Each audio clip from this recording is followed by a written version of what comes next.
Alvin, ang sundalo. Credit to the author. 2114-22.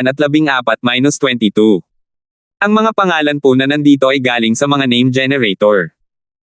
Kung meron man pagkakatulad sa mga pangalan ng tao o lugar at pangyayari, ito ay tunay na hindi sinasadya. Nalaman kaagad ni Zoro na si Alvin ang pangalawang pinakamalakas na kababalaghan sa fire worship sect nang makita niya ang nagninangas na mga pakpak sa likod ni Alvin. Bagamat nakita niya ang larawan ni Alvin mula sa fire worship sect, ang hitsura ni Alvin ay ganap na naiiba mula noong siya ay nasa Azure Cloud Mansion. Bukod dito, kinumpirma pa ng mga tao mula sa fire worship sect na si Alvin ay hindi nakabalat kayo. Gayunpaman, personal na nasaksihan ni Zoro si Alvin na nagbabalat kayo sa kanyang sarili gamit ang isang mystical secret tactic. Hindi mahirap para sa kanya na hulaan na si Alvin ay nagbalat kayo din sa fire worship sect kahit na ginamit niya ang parehong pangalan. Hindi ko inaasahan na mahulaan mo na ako si Alvin mula sa fire worship sect sa pamamagitan lamang ng pagtingin sa aking dalawang divine abilities. Kung hindi pa rin mabuo ni Zoro ang puzzle pagkatapos na ihagis ni Alvin ang dalawa sa kanyang divine abilities, kung gayon siya ay dapat na sobrang ignorante o tanga. Medyo natagalan si Zoro para mapagtanto ito dahil hindi pa kumalat ang balita tungkol kay Alvin, ang kababalaghan mula sa fire worship sect bilang isang Nine-Clawed Dragon Warrior. Kahit na lumabas ang balita tungkol dito, hindi naniwala ang maraming tao. Sa makatuwid ang balita ay namatay bago ito nakakuha ng anumang momentum. Kung tutuusin, ang isang Nine-Clawed Dragon Warrior ay parang isang mythical creature. Natural lamang na mga tao ang nag-aalinlangan. Kung kumalat ang balita tungkol kay Alvin mula sa fire worship sect bilang isang Nine-Clawed Dragon Warrior, magagawa sana ni Zoro na may ugnay na ang Alvin mula sa fire worship sect ay si Alvin mula sa Azure Cloud Mansion sa Lower Province kung saan niya inagaw ang Devil Seal Tablet. Hindi ko rin inaasahan ito. Nanlamig ang mga mata ni Zoro habang sinabi niya sa malalim na boses, kung alam kong lalakas ka ng ganito kaikling panahon, hindi sana ako nagpakita ng awa noong nasa Azure Cloud Mansion ako. Natawa si Alvin nang marinig niya ang mga salita ni Zoro. Show mercy. Zoro, if my memory serves me well, hindi mo pinatay ang likod ko noon dahil nag-iingat ka sa status ko bilang Nine-Clawed Dragon Warrior, tama ba? At saka, sa likas kong talento, hindi mo akalain na maaabutan kita. Kung hindi, naawa ka ba? Nakakatuwa. Ang mga salita ni Alvin ay naglantad sa mga iniisip ni Zoro noon. Naging sanhi ito ng pagbabago ng ekspresyon ni Zoro. Nagtanong si Alvin, hindi ka ba nagsisisi na hindi mo ako pinatay noon? Nang makita niya ang iba't ibang ekspresyon sa mukha ni Zoro at kung gaano siya katahimik, patuloy niyang sinabi, iniisip mo ba na kung pinatay mo ako noon, hindi ako tatayo dito ngayon? Sayang at walang lunas para sa panghihinayang. Ngayon, tutuperin ko ang aking pangako at papatayin kita para ipaghiganti si Elder ko at ang 10 Black Ashered Mansion na guards. Dumadagandong ang boses niya habang nagsasalita. Panghihinayang. Dahil sa dumadagandong na boses ni Alvin, bumalik si Zoro sa realidad. Mabilis siyang nakabawi. Ngumisi siya habang sinasabi, Alvin, hindi mo ba naisip na sobra mong pinahahalagahan ang iyong sarili? Aaminin ko na medyo malakas ka. Gayunpaman, hindi pa rin tiyak kung sino sa atin ang mas malakas. Sigurado ka ba sa iyong tagumpay? Tumawa si Zoro pagkatapos niyang magsalita. Makikita mo na agad kung manalo ako o hindi. Nagpasya si Alvin na huwag nang mag-aksaya ng mga salita kay Zoro, at nagsimula siyang kumilos. Ikinumpas niya ang kanyang Golden Crow's wings. Sa susunod na sandali, boom! Boom!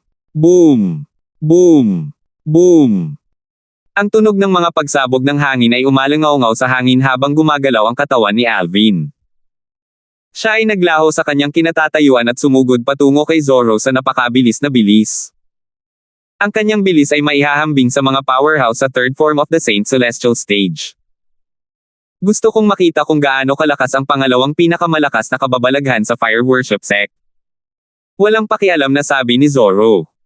Siya ay walang takot nang makaharap si Alvin na humahabol sa kanya sa bilis ng kidlat. Ang Saint Origin na naipon niya ay lumabas sa kanyang katawan sa isang iglap. Sa susunod na sandali, mabilis na umakyat sa langit si Zoro. Ang kanyang bilis ay hindi mas mabagal kaysa sa bilis ni Alvin. Sa kasalukuyan, nagcast din siya ng isang assist type na Divine Ability at isang movement na Divine Ability.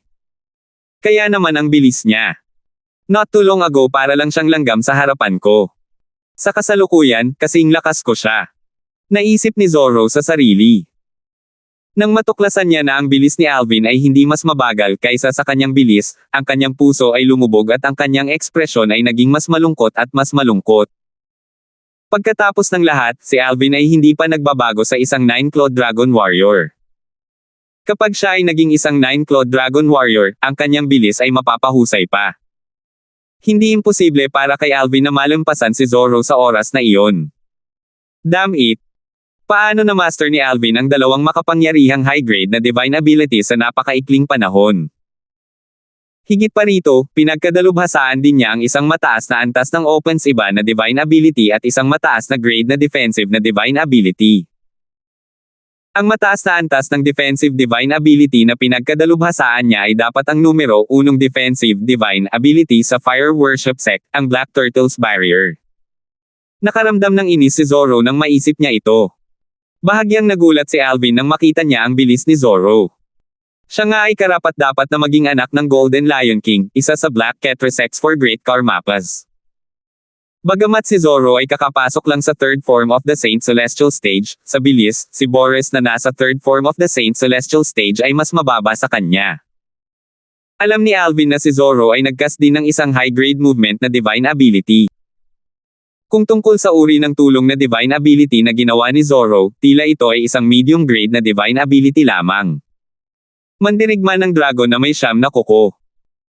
Bagamat hindi binalak ni Alvin na gamitin ang Jasper Celestial Sword para patayin si Zoro sa isang galaw lang, hindi ito nangangahulugan na hindi na siya gagamit ng ibang paraan sa kanyang pagtatapon. Nang matuklasan niyang si Zoro ay kasing bilis niya, agad siyang nag-transform sa isang 9-clawed Dragon Warrior. Sa isang iglap lang, naging humanoid dragon na siya. Ang kanyang ulo ay tao ngunit ang kanyang katawan ay tulad ng isang dragon. Ito ang anyo ng isang 9-clawed Dragon Warrior. Wala na akong kailangang itago ngayon. Ngayon, ituturo ko kay Zoro ang kahulugan ng kawalan ng pag-asa. Napaisip si Alvin sa kanyang sarili habang pinapakawalan niya ang buong kapangyarihan ng isang 9-clawed Dragon Warrior. Sa kasalukuyan, ginagamit ni Alvin ang lahat ng galaw niya sa kanyang arsenal maliban sa Jasper Celestial Sword. Kanina, ang bilis ni Alvin ay kapantay ni Zoro. Ngayong nag-transform na siya bilang isang 9-clawed Dragon Warrior, ang kanyang bilis ay naging mas mabilis. Nalampasan na niya si Zoro. Sumigaw si Alvin, Zoro. Mabilis siyang sumugod kay Zoro, na isara ang distansya sa pagitan nila. Damn it! Napaluwa si Zoro nang makita niya ang pinahusay na bilis ni Alvin. Alam niyang wala siyang kalamangan pagdating sa bilis. Kaya naman, nagpasya siyang huminto sa paggalaw. Pagkatapos noon, itinaas niya ang isang kamay niya at lumitaw sa kamay niya ang isang 7 talampakang sibat. Weng! Nang gumalaw ang mahabang sibat, napukaw nito ang hangin sa paligid. Naglabas ito ng matalim na aura. Ang aura ay malinaw na hindi pag-aari ng isang ordinaryong saint weapon. Isang libo-libong inscription na San Armas. Agad na sumigaw si Alvin. Hindi niya inaasahan na ang isang Black Ketresect na elder sa third form of the Saint Celestial Stage ay magkakaroon ng isang 1,000 inscription saint weapon. Pagkaraan ng ilang sandali, napagtanto niyang siya ay walang muwang. Si Zoro ay ang nag-iisang anak na lalaki ng Golden Lion King kung tutuusin. Bilang isa sa 4 na dakilang Karmapas sa Black Ketresect, hindi magiging mahirap para sa kanya na makakuha ng isang 1,000 inscription saint weapon para sa kanyang anak. Hindi ko akalain na makikilala mo ang isang 1,000 inscription saint weapon. Ngumisi si Zoro habang iniikot niya ang mahabang sibat habang ang kanyang saint origin ay tumataas. Sa sandaling ito, inilabas ni Zoro ang lahat ng kanyang lakas, kabilang ang martial tactics at divine abilities na pinagkadalubhasaan niya gamit ang 1,000 inscription saint weapon sa kanyang kamay. Boom! Itinulak ni Zoro ang mahabang sibat pasulong habang ang mga tunog ng pagsabog ay umalingaw-ngaw sa hangin, na napakarami sa lahat ng iba pang ingay. Shoo! Halos kasabay nito, isang panandaliang sigaw ng espada ang umalingaw-ngaw sa hangin.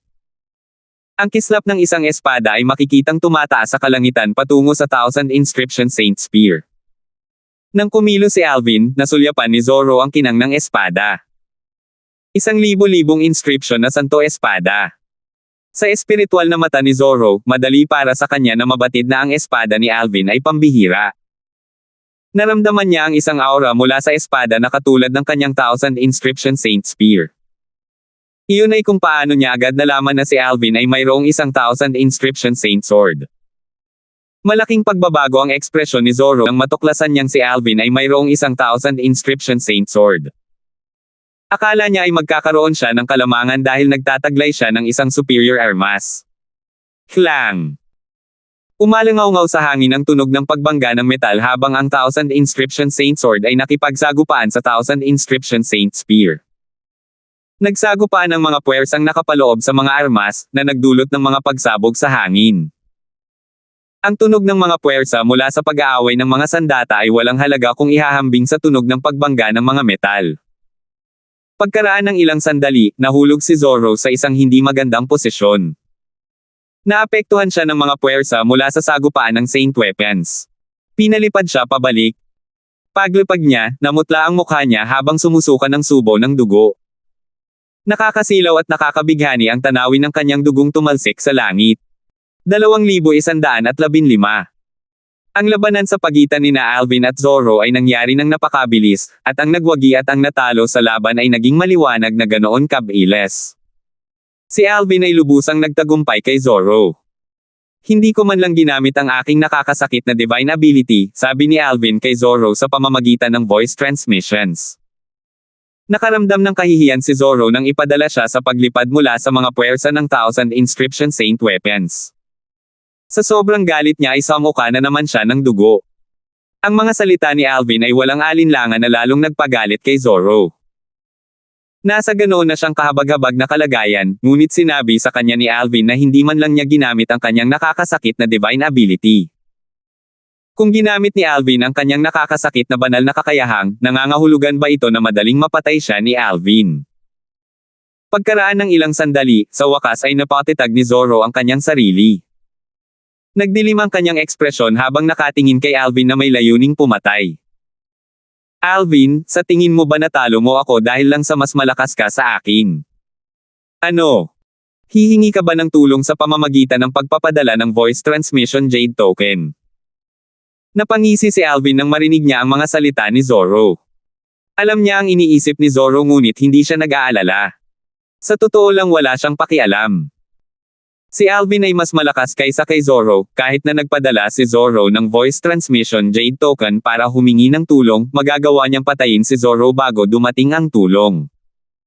Matagal na sana siyang wala nang dumating ang taong humingi ng tulong kay Zoro. Biglang sinabi ni Elder Hal, huwag kalimutan ang tungkol sa Minor-Major Mirror Image Talisman. Ito ay malinaw na isang paalala. Matapos patayin ni Alvin si Boji, ang pinuno ng Ground Axe Alliance, bumalik siya sa Sin City at nagsaliksik sa iba't ibang anting-anting na makukuha sa Upper Province ng Dao Marshal Saint Land. Matapos makausap ni Alvin si Elder Hal, nalaman ni Alvin na ang Minor-Major Mirror Image Talisman ang naglantad sa kanyang pagkakakilanlan kay Boji. Nang marinig ang mga salita ni Elder Hal, tumango si Alvin bago niya sinabi, huwag kang mag-alala. Bago ko siya patayin, kukunin ko sa kanya ang Minor Image Talisman kung may dala siya. Gayunpaman, hindi ako nagmamadaling patayin siya, pahihirapan ko siya at ipaalam sa kanya kung ano ang pakiramdam ng kawalan ng pag-asa. Napakalamig ng boses ni Alvin na tila ba bumaba ng ilang degree ang temperatura sa paligid. Ang puot na naramdaman ni Alvin para kay Zoro para sa pagkamatay ni Elder Ko, sa pagkamatay ng Black Armored Guards, at sa puwersahang pag-alis ng kanyang Devil Seal Tablet ay hindi isang bagay na madali niyang bibitawan.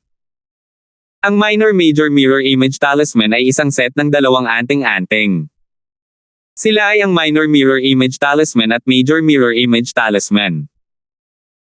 Kung ang taong may dalang Minor Mirror Image Talisman ay napatay o kung ito ay na-activate, ito ay magpapadala ng video ng kung ano ang nangyari sa taong may dalang Major Mirror Image Talisman sa pamamagitan ng isang mirror image. Ang kailangan lang gawin ng tao para mapanood ang nangyari ay durugin ang Major Mirror Image Talisman.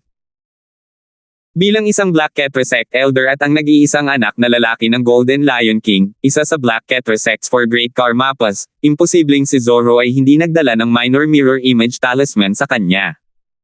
Naplano na ito ni Alvin.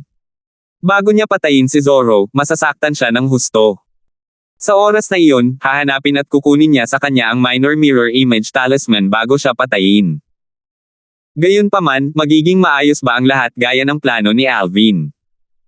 Hindi ko kailangan ng tulong ng iba. Ako lang ay sapat na para patayin ka. Napangisi si Zoro nang makita niya ang mapangasar na ekspresyon ni Alvin. Hu!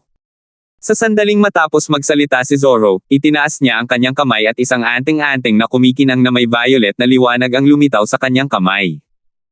Sa masusing pagsisiyasat, masasabing isa itong Dao Talisman. Ang Dao Talisman ay hindi violet.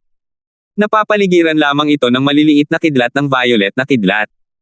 Kapag na-activate na ito, ang hangin at ang Heaven and Earth Spirit Energy ay hihigop ng tuyo. Violet Myrtle Celestial Thunder Talisman. Bulalas ni Alvin. Ang kanyang ekspresyon ay kapansin-pansing nagbago nang mapagtanto niya kung anong uri ng Dao Talisman iyon. Noong nagsasaliksik siya ng Dao Talisman sa Sin City, nalaman din niya ang tungkol sa Violet Myrtle Celestial Thunder Talisman. Alam niya na ang Violet Myrtle Celestial Thunder Talisman ay isang malakas na opens iba na Dao Talisman na magagawa lamang ng isang quasi-celestial grade Dao Talisman's Master. Ang Violet Myrtle Celestial Thunder Talismans ay napabalitang kayang patayin ang lahat ng cultivator sa ibaba ng 4th form of the Saint Celestial Stage. Hindi mahalaga kung sila ay mga tao o mga hayop. Maging ang mga powerhouse sa 4th form of the Saint Celestial Stage ay malubhang masasaktan ng Violet Myrtle Celestial Thunder Talisman. Hindi man sila napatay, nasa bingit sila ng kamatayan. Sa pangkalahatan, tanging ang mga powerhouse na may cultivation base sa 5th form of the Saint Celestial Stage o mas mataas ang nakatiis sa Violet Myrtle Celestial Thunder Talisman. Natawa si Zoro nang makita niyang nagbago ng husto ang ekspresyon ni Alvin nang mapagtanto niya kung anong uri ng Dao Talisman iyon. Ilang sandali pa bago siya tumigil sa pagtawa. Alvin, hindi ko akalain na makikilala mo ang Violet Myrtle Celestial Thunder Talisman. Ngumisi si Zoro. Hindi niya inaasahan na ang isang bansang bumpkin mula sa lower province ng Dao Martial Saintland ay makikilala ang isang top-grade Dao Talisman sa upper province. Ang ama ni Zoro, ang Golden Lion King at isa sa 4 na dakilang Karmapas ng Black Ketresect, ay nagbigay sa kanya ng Violet Myrtle Celestial Thunder Talisman para sa proteksyon. Ang kanyang ama ay gumugol ng maraming pagsisikap upang makuha ang Dao Talisman na ito. Alvin, maaari mong ituring ang iyong sarili na nabuhay ng isang magandang buhay kung mamatay ka mula sa Violet Myrtle Celestial Thunder Talisman. Muling sinabi ni Zoro nang hindi hinintay na tumugon si Alvin. Nang matapos siyang magsalita, hindi na siya nag-aksaya ng oras at itinapon ang mga Dao Talisman na may maliliit na kidlat ng violet na kidlat sa paligid nito patungo kay Alvin. Kasunod nito, ibinuka ni Zoro ang kanyang bibig bilang paghahandang sabihin ang salitang activate. Kapag ang salitang iyon ay binigkas, ang Violet Myrtle Celestial Thunder Talisman ay magpapakawala ng isang mapanirang puwersa. Parang tumigil ang oras. Sa sandaling ibinuka ni Zoro ang kanyang bibig. Shoo! Sa mahalagang sandali, bago pa masabi ni Zoro ang salitang I-activate ang Dao Talisman, ang panandaliang tunog ng sigaw ng espada ay umalingaw-ngaw sa hangin. Sa sandaling ito, panandaliang nakita ni Zoro ang ningning ng espada. Wait! Ang espadang ito ay hindi ang 1000 Inscription Saint Sword. Ito ay mas malakas kaysa sa 1000 Inscription Saint Sword. Ito ang huling naisip ni Zoro bago siya namatay. Wala siyang oras para mag-react bago namuo ang dugo mula sa sugat sa pagitan ng kanyang mga noo. Slash! Ilang sandali matapos lumitaw ang dagwang sugat, umalangaw-ngaw sa hangin ang tunog ng isang matalim na espada na humihiwa sa laman at buto. Patuloy na umaagos ang dugo mula sa sugat sa pagitan ng mga kilay ni Zoro habang ang kanyang katawan ay bumagsak sa lupa. Nakabuka pa rin ang bibig niya kahit hindi na siya makapagsalita. Nako, hindi. Bahagyang nagbago ang ekspresyon ni Alvin matapos niyang matagumpay na mapatay si Zoro gamit ang Jasper Celestial Sword. Ito ay dahil naramdaman niya ang isang alon ng enerhiya mula sa isang Dao Talisman na malinaw na minor mirror image talisman. Napakasigurado niya dito. Ang insidente dito ay dapat na ipinadala sa carrier ng Major Mirror Image Talisman. Walang alinlangan na ang carrier ng Major Mirror Image Talisman ay ang Golden Lion King, isa sa 4 na dakilang Karmapas ng Black Cat Resect. Hindi ko magawa sa oras. Bagamat nakaramdam ng bahagyang problema si Alvin, hindi niya ito pinag-iisipan dahil wala siyang magagawa sa puntong ito. Kanina, kinailangan ni Alvin na kumilos ng mabilis. Wala siyang oras para hanapin ang Minor Mirror Image Talisman na dala ni Zoro. Sa sandaling binigkas ni Zoro ang salitang activate, ang Violet Myrtle Celestial Thunder Talisman ay magpapakawala ng isang mapanirang puwersa na papatay sa sinumang mas mababa sa 4th form ng Saint Celestial Stage. Sa ilalim ng mga sitwasyong iyon, hindi kakayanin ni Alvin ang pag-ataking iyon kahit na ibigay niya ang lahat ng kanyang kakayahan sa pagtatanggol at ang defensive divine ability, ang Black Turtle's Barrier. Maaaring maharangan niya ang ilang puwersa mula sa Violet Myrtle Celestial Thunder Talisman kung hahawakan niya ang Jasper Celestial Sword ng buong lakas. Gayunpaman, pagkatapos nito, mauubusan siya ng lakas at maiiwang mahina. Noong panahong iyon, kahit na nagawa ni Alvin na makaligtas sa Violet Myrtle Celestial Thunder Talisman, wala na siyang natitirang lakas para labanan si Zoro. Siguradong papatayin siya ni Zoro. Sa napakahalagang sandali, mabilis niyang inilabas ang Jasper Celestial Sword para patayin si Zoro bago niya ma-activate ang Violet Myrtle Celestial Thunder Talisman. Tila naging maayos ang lahat ngunit hindi maiwasan ni Alvin na hindi mapalagay. Ito ay dahil nagkaroon siya ng malaking panganib. Kung ang Violet Myrtle Celestial Thunder Talisman ay naisaaktibo sa parehong sandali na si Alvin ay umatake gamit ang Jasper Celestial Sword sa tulong ng ikatlong yugto ng Sovereign Heart Sword, siya ay papatayin kasama si Zoro. Sa sandaling ito, nakahinga ng maluwag si Alvin. Sa kabutihang palad, si Zoro ay isang hakbang na mas mabagal kaysa sa akin. Matapos mabawi ni Alvin ang kanyang kalmado, inilagay niya ang Violet Myrtle Celestial Thunder Talisman sa kanyang spatial ring. Mula ngayon, ang Violet Myrtle Celestial Thunder Talisman ay magiging isa sa kanyang mga trump card. Ang lakas nito ay maihahambing sa lakas ng Jasper Celestial Sword. Samantala, hindi nakalimutan ni Alvin na humingi ng tulong kay Elder Hal sa paglamon sa innate spiritual root ni Zoro. Elder Hal, tulungan mo akong lumunin ang kanyang likas na espiritual na ugat. It was quite a surprise actually. Bilang nag-iisang anak na lalaki ng Golden Lion King, isa sa 4 na dakilang Karmapas ng Black Cat Resect, si Zoro ay nagtataglay lamang ng isang mapusyaw na asul na innate spiritual root. Kahit na ang mapusyaw na asul na innate spiritual root ni Zoro ay hindi mapapabuti ang innate spiritual root ni Alvin dahil mayroon siyang indigo, masaya pa rin siya dahil mas mabuti ito kaysa wala. Nagtataka ako kung ang Devil Seal tablet ay nasa kanya. Kinuha ni Alvin ang spatial ring ni Zoro at itinatag ang pagmamayari nito bago niya tiningnan kung ano ang nasa loob.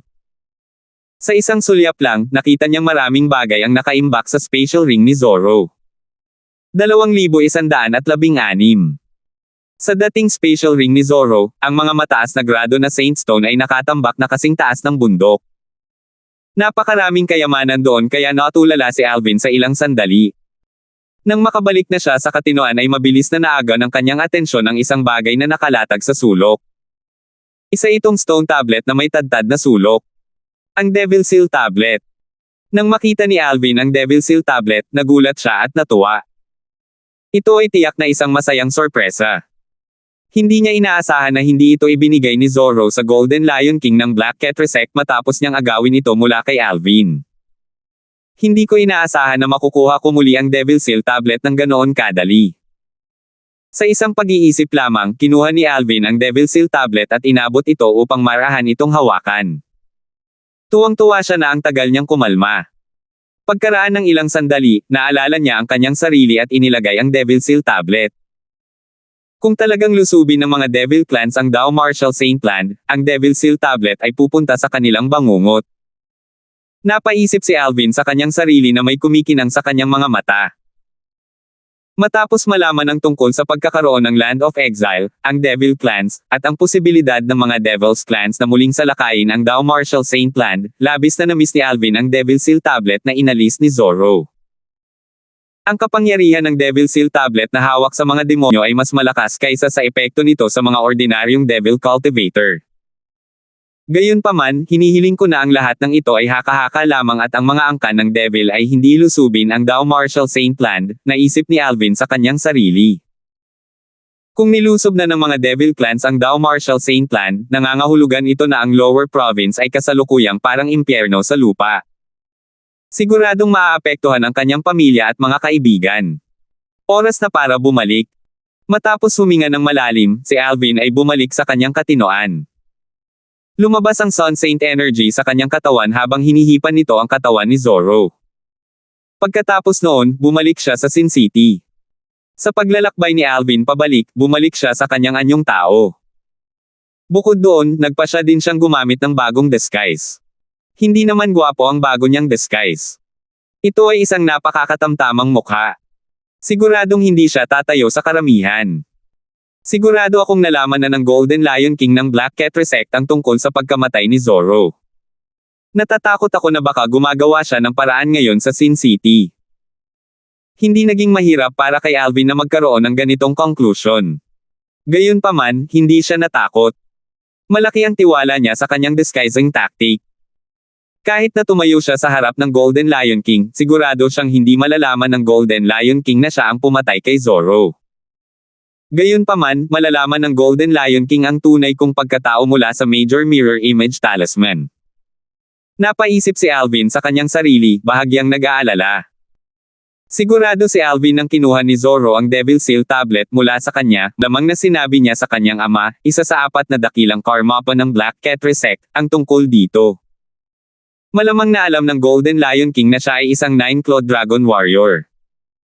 Bukod dito, malalaman din ng Golden Lion King ang kanyang tunay na anyo sa pamamagitan ng Minor Major Mirror Image Talisman.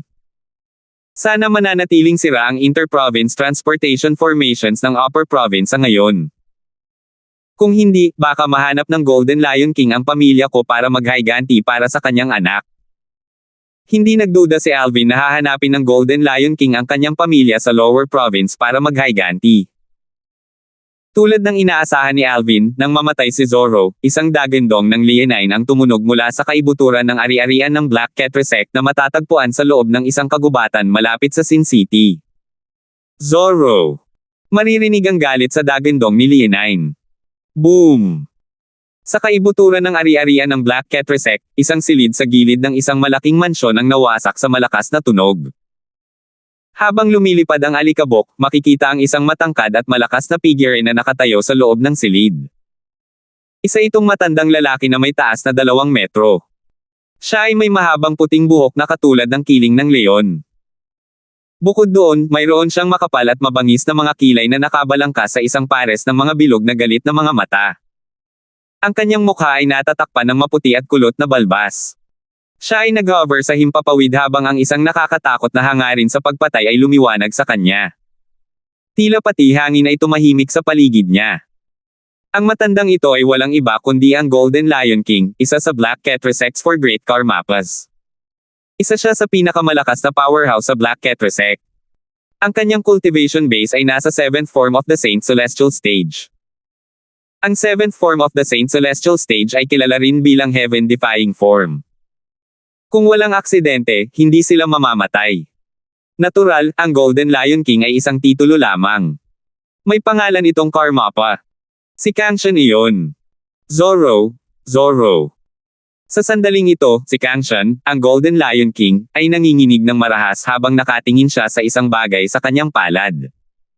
May munting bundok ng alikabok sa kanyang palad. Ito ay malinaw na ang mga durog na labi ng isang soul pearl. Ang kanyang anak ay pinatay. Mabilis na itinaas ni Kangshan ang kanyang braso at isang Dao Talisman ang lumitaw sa kanyang kamay. Ito ay ang Major Mirror Image Talisman na bahagi ng Minor Major Mirror Image Talisman. Ang Major Mirror Image Talisman na ito ay isang set na may Minor Mirror Image Talisman na dala ng kanyang anak na si Zoro. Pinunit ni Kangshan ang Major Mirror Image Talisman habang nagsimulang maglaro sa harap ng kanyang mga mata ang isang eksena. Nakita niya ang kanyang anak, si Zoro, at isang binata na naka-purple.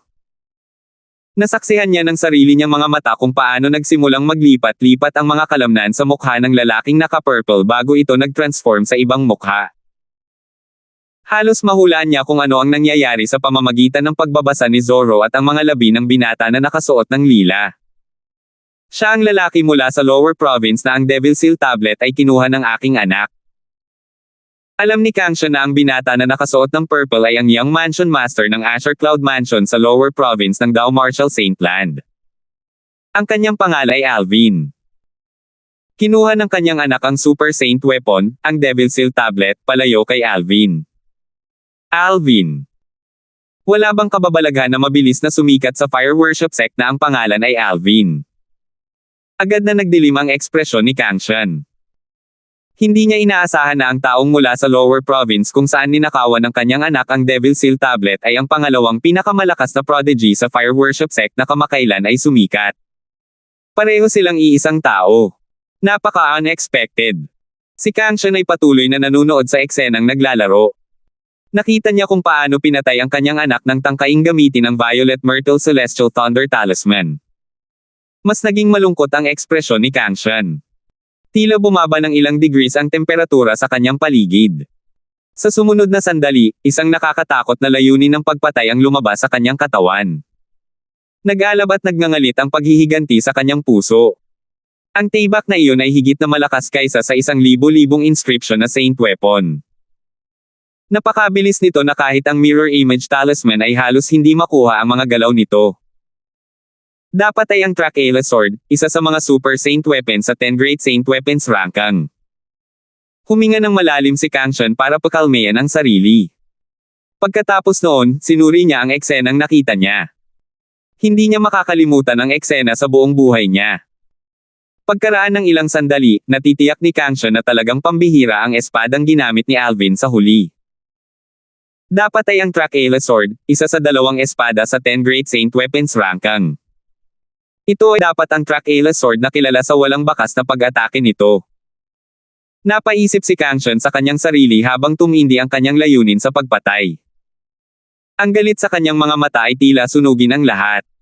Zoro, huwag kang mag-alala. Hahanapin ko ngayon si Alvin. Papatayin ko siya para ipaghiganti ka. Samantala, maraming tao ang lumipad papunta sa tirahan ni Kangxia nang marinig nila ang kaguluhan. Gayunpaman, pagdating nila ay hindi nila siya nakita. Si Kangxia ay umalis na sa Black Cat Resect at patungo na sa Sin City. Habang naglalakbay si Kangxia patungo sa Sin City, tumindi ang kanyang galit na hindi nagpakita ng anumang palatandaan ng kamatayan. Sa kanyang opinyon, si Alvin ay isang patay na tao. Alvin, ang lakas ng loob mong patayin ang anak ko. Kailangan mong pagbayaran ito ng iyong buhay. Lungsod ng Sin.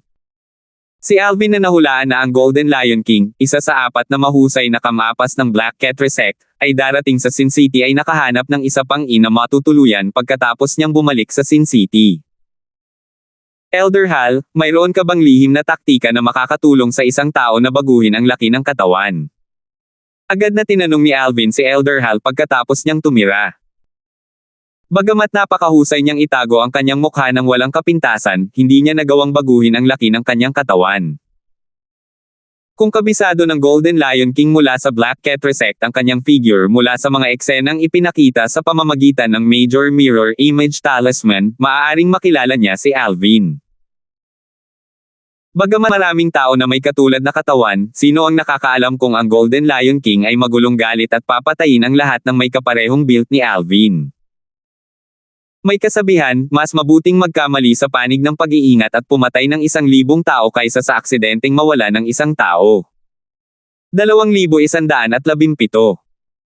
Ang isang lihim na taktika na makakapagpabago sa laki ng katawan ng isang tao ay magpapabago sa lahat. Tanging ang mga celestial lang ang may kakayahan sa ganoong bagay. Sabi ni Elder Hal, walang awang sinisira ang pag-asa ni Alvin. Nangangahulugan lamang ang kanyang mga salita na may ganoong taktika, ngunit hindi ito isang bagay na maaaring paganahin ni Alvin sa sandaling ito.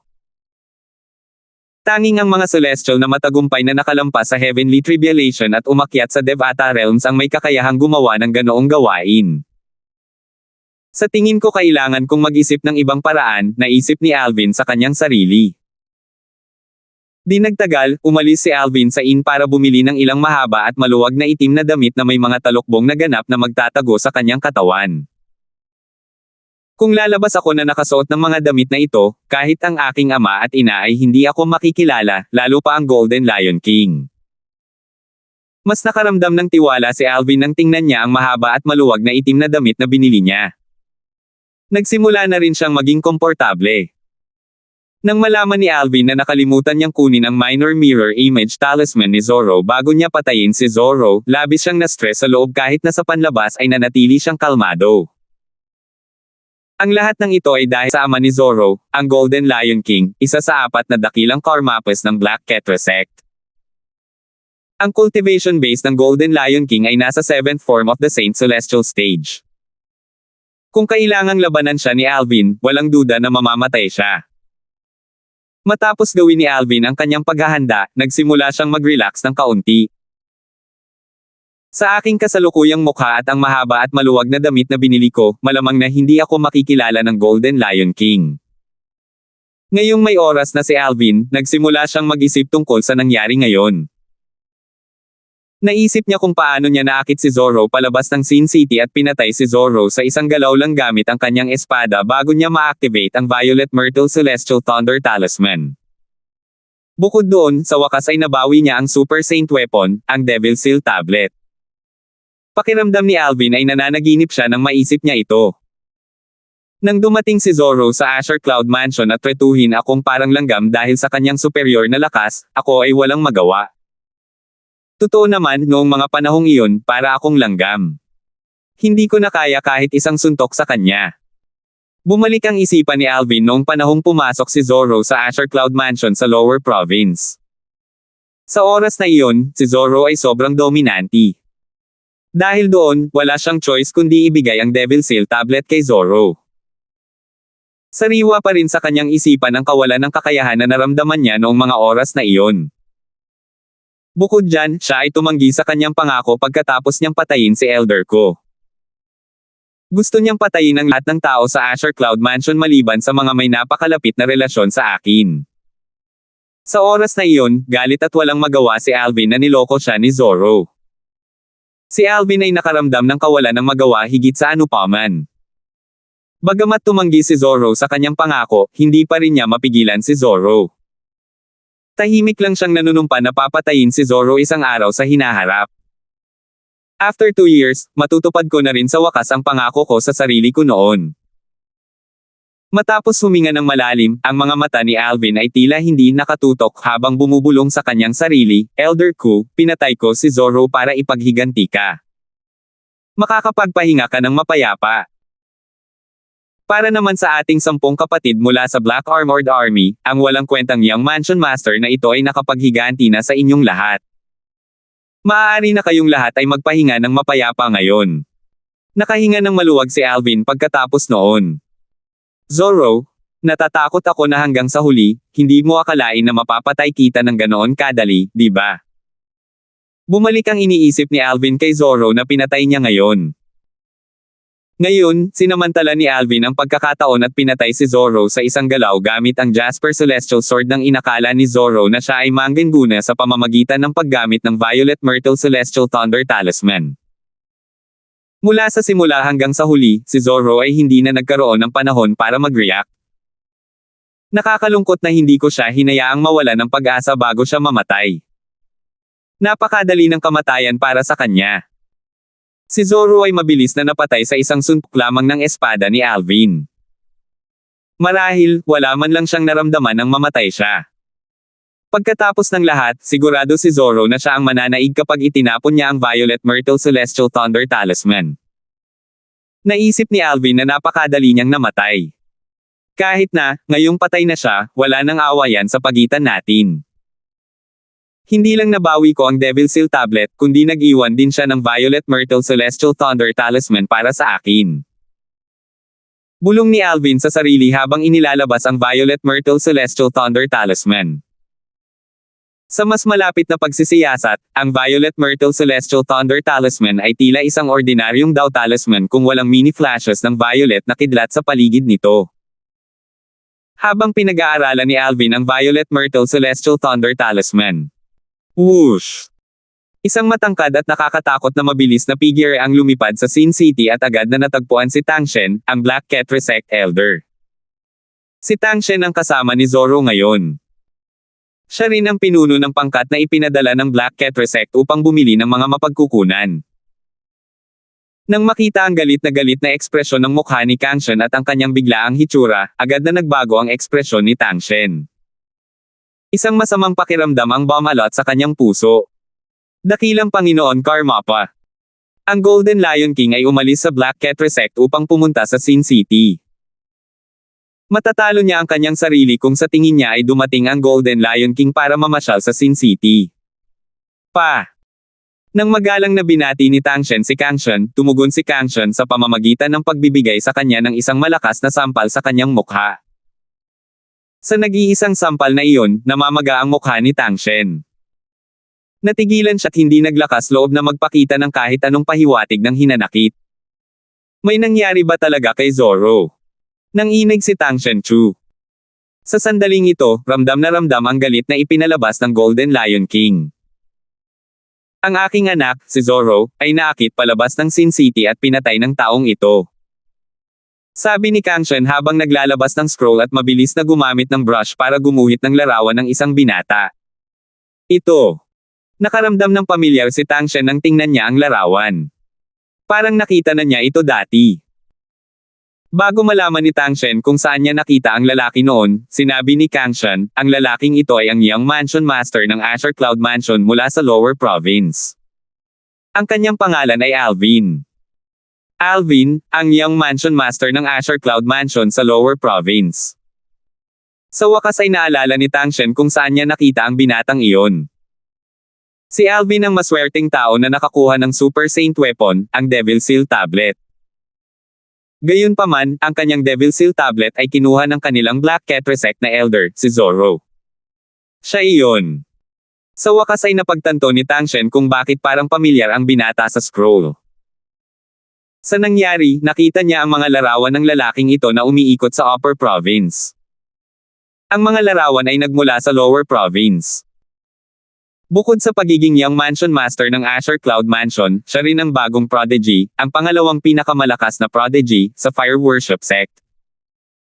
Malamig na sabi ni Kang Shen, na nagpanginig kay Tang Shen. Nang marinig ang mga salita ni Kang Shen, natigilan si Tang Shenchu. Pagkatapos, hindi makapaniwalang tanong niya, sigurado ka ba, dakilang Panginoon Karmapa? Nakita ko na ang larawan ni Alvin mula sa Fire Worship Sect. Iba ang hitsura nila.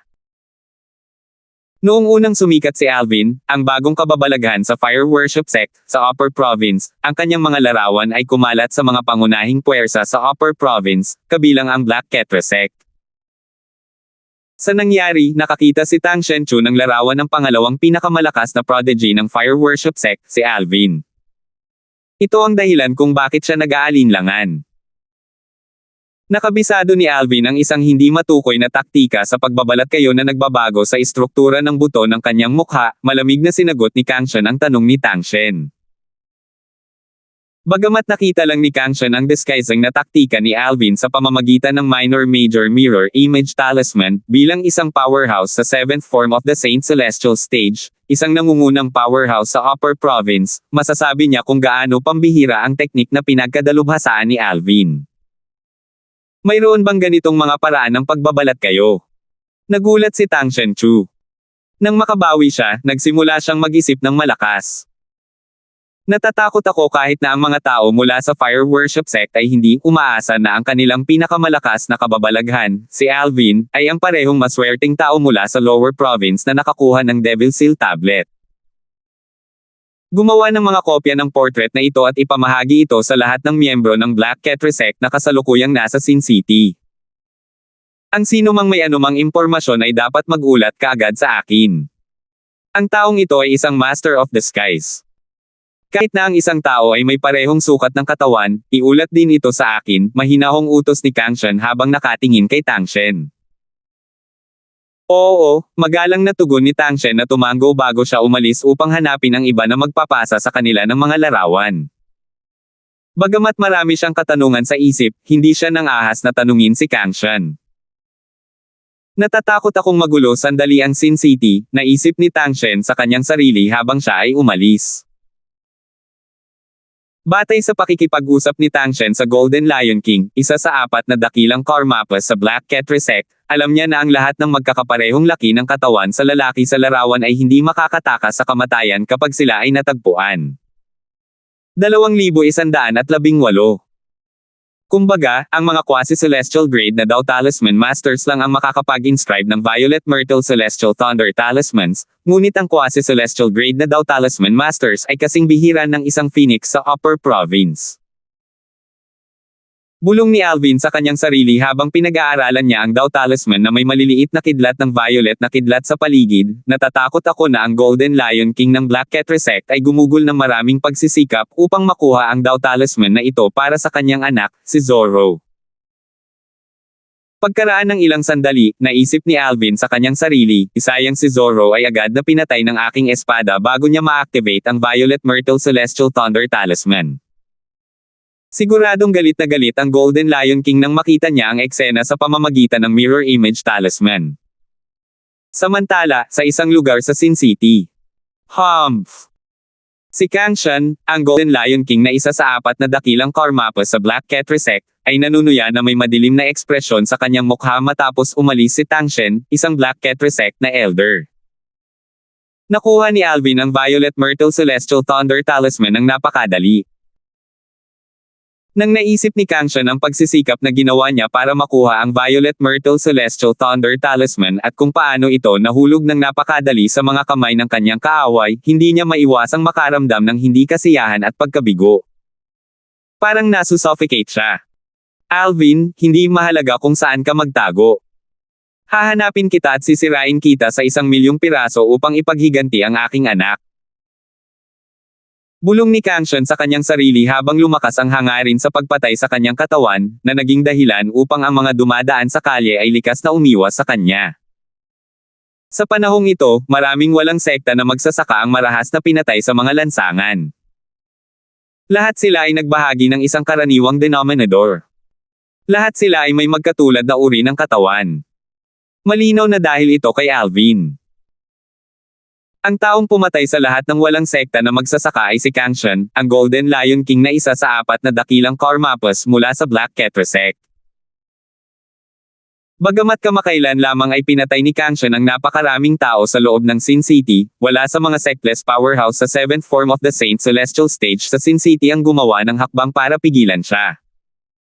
Nalito nito ang maraming walang sekta na magsasaka sa Sin City. Isa pang tao ang namatay ilang araw na ang nakalipas. Ang Golden Lion King mula sa Black Cat Resect ay masyadong mapangahas. Maraming tao ang nagbahagi ng parehong damdamin.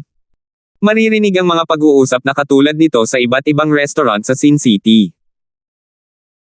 Bago ito, narinig ng ilan sa mga walang sekta na cultivator sa Sin City na ang Golden Lion King, isa sa 4 na dakilang Karmapas ng Black Cat Resect, ay dumating sa Sin City. Nabalitaan ko na hinahanap ng Golden Lion King ang taong pumatay sa kanyang anak, si Zoro. Pinapatay niya ang lahat ng may kaparehong uri ng katawan sa pumatay. Pinapatay niya ang mga tao base sa uri ng kanilang katawan. May mali ba sa mga mata ng Golden Lion King? Paano niya naaalala ang figure ng pumatay ngunit hindi ang kanyang mukha? Sa palagay ko ito ay dahil ang pumatay ay nakabisado ang isang napakatalino na pamamaraan sa pagbabalat kayo na maaaring magbago ng kanyang istruktura ng buto sa mukha. Bukod dito, ang pagbabalat kayo ay hindi matukoy ng divine consciousness. Kung ganoon nga ang kaso, kahit papaano ay naiintindihan ko kung bakit nagkakaganito ang Golden Lion King. Matagal ko nang narinig na ang Golden Lion King ay labis na nagmamahal sa kanyang anak dahil isa lang ang anak niya sa kanyang katandaan. Sa kasalukuyan, alam ng lahat na ang anak ng Golden Lion King, isa sa 4 na dakilang Karmapas sa Black Cat Resect, ay napatay, at ang Golden Lion King ay pumunta sa Sin City upang humingi ng paghihiganti sa pumatay. Sa itaas ng Sin City, sa mga ulap, ang Golden Lion King, si Kang Shan, ay nakatayo ng tuwid sa likod at ang kanyang mga kamay ay nakaakbay sa likod niya. Mukha siyang matibay na parang tore habang nakatayo doon. Siya, natural, ay naglabas ng isang malakas at nakasusuklam na presyon. Posible bang wala na siya sa Sin City? Bulong ni Kangxian sa sarili sa mahinang boses. Si Kangxian ay pumatay ng halos 100 tao sa loob lamang ng maikling panahon. Ang lahat ng mga taong ito ay may parehong uri ng katawan bilang Alvin, ang taong pumatay sa kanyang anak. Malapit na matapos ang oras na ipinangako ko sa kanila. Nang maisip ito ni Kangxian, nagdilim kaagad ang kanyang ekspresyon. Ang sila na tinutukoy niya ay ang mga walang sekta na cultivator sa Sin City na nasa 7th form of the Saint Celestial Stage o mas mataas. Dati, noong unang dumating si Kangxian sa Sin City, binisita niya ang ilang sectless cultivator na nasa 7th form of the Saint Celestial Stage o mas mataas. Upang makakuha ng pahintulot mula sa mga powerhouse na ito na patayin ang mga walang sekta na magsasaka sa Sin City, kailangan niyang magbayad ng isang halaga. Naturally, may limitasyon sa oras kung gaano siya katagal sa pagpatay. Bukod pa riyan, si Kangxian ay hindi maaaring pumatay ng walang pinipili. Maaari lamang niyang patayin ang mga taong kapareho ng katawan ng taong pumatay sa kanyang anak. Sa kasalukuyan, ang limitasyon ng oras na ibinigay kay Kangxian ay malapit nang matapos. Kapag natapos na ang oras, hindi na niya kayang pumatay ayon sa gusto niya sa Sin City. Alvin, sa tingin mo ba ay makakatakas ka dito hanggat patuloy kang nagtatago? Ngumisi si Kangxian habang pinaikit ang kanyang mga mata. Parang may naisip lang siya. Noong araw na iyon, kumalat ang isang nakakagulat na balita sa Sin City. Hoy, narinig mo ba? Parang ang pumatay sa anak ng Golden Lion King na si Zoro ay tinatawag na Alvin.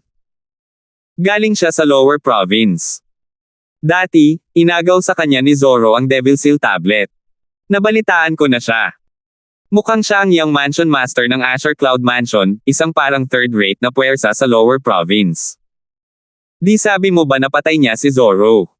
Paanong posible iyon? Tama. How's that possible? Since he's from the Lower Province, it should be impossible for him to kill Zoro, right? Hindi mahalaga kung maniwala ka o hindi. Ako mismo ay hindi naniniwala. Kumalat na parang apoy sa Sin City ang balita tungkol kay Alvin, ang Young Mansion Master ng Azure Cloud Mansion sa Lower Province, na pumatay kay Zoro. Nagdulot ito ng malaking kaguluhan ngunit karamihan sa mga tao ay hindi naniniwala na kaya ni Alvin na patayin si Zoro. Anong biro? Bagamat si Alvin ay maaaring ituring na isang kababalaghan sa Lower Province, siya ay walang tao sa Upper Province. Sinasabi mo sa akin sa loob lamang ng 1 o 2 taon ay lumakas siya ng sapat upang patayin si Zoro. Imposible iyon. Napaka-fake. Malinaw na peke ang balitang ito. Masasabi ko ng diretso mula sa simula. Napakaraming kalokohan. Kung kayang patayin ng Young Mansion Master ng Azure Cloud Mansion mula sa Lower Province si Zoro, mauuna ako sa Supreme Saint Rangkang. Lumipas ang kalahating araw, at gayunpaman, walang naniniwala na ang isang magsasaka lamang mula sa Lower Province tulad ni Alvin ay may kakayahang pumatay kay Zoro.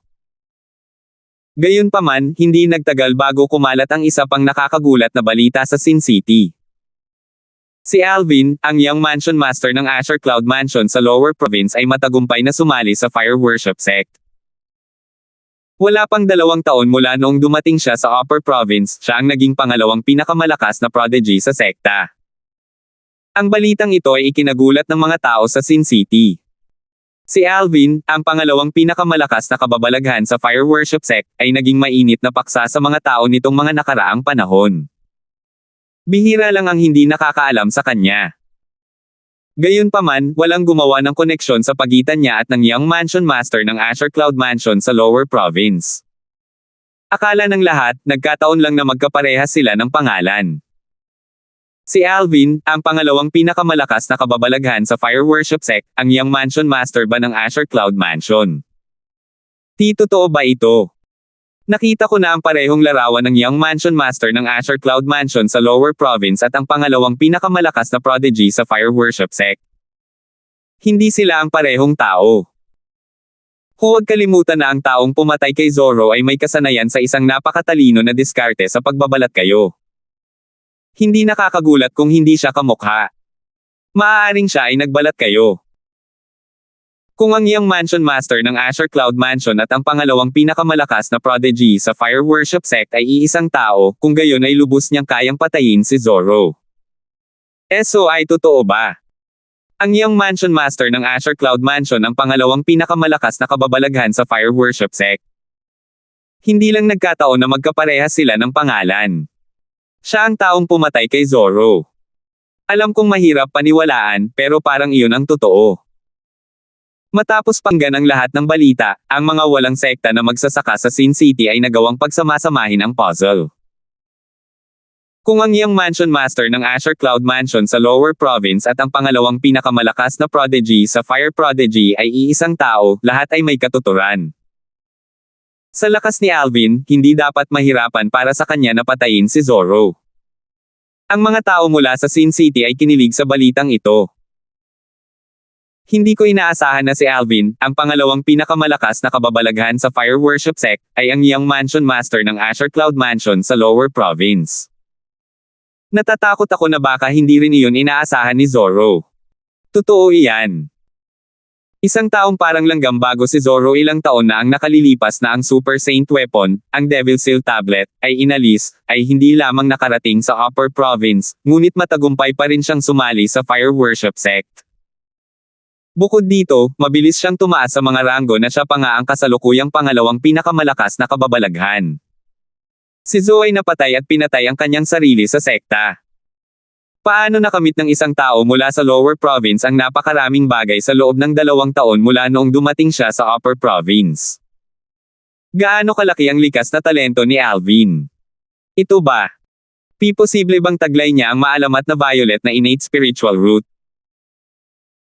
Sa Sin City, hindi alintana kung ang mga walang sekta na magsasaka na nanatili roon o ang mga tao mula sa mga pangunahing puwersa na bumisita, lahat sila ay nabigla sa martial daw innate talent ni Alvin. Matagumpay na naghiganti si Alvin kay Zoro sa pamamagitan ng pagpatay sa kanya. Siguro kung ang Devil Seal Tablet ay nasa pag-aari ni Zoro.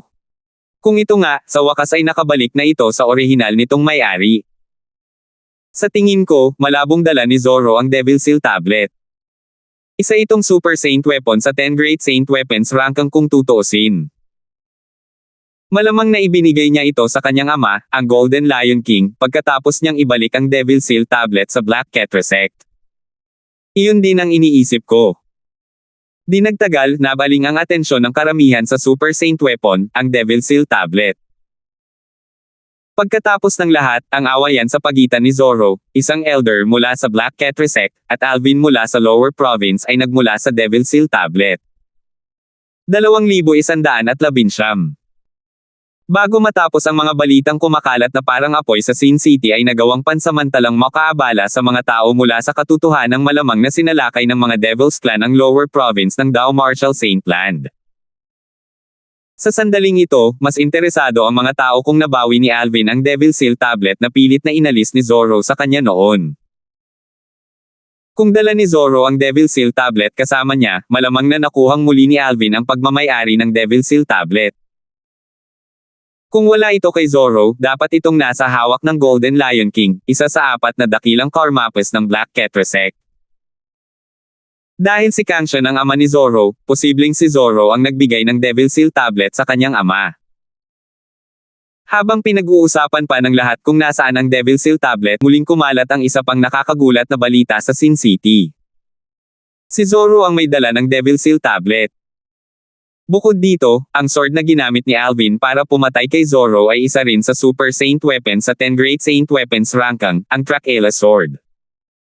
Ito ay nangangahulugan na si Alvin ay nagtataglay ng 2 Super Saint Weapons. Kumalat kaagad ang balita tungkol kay Alvin na nagtataglay ng 2 Super Saint Weapon at nagdulot ng kaguluhan sa Sin City. Sa buong Dao Martial Saint Land, mayroon lamang 10 Super Saint Weapons. Sa kasalukuyan, mayroong isang tao na nagmamay-ari ng 2 sa 10 Super Saint Weapons.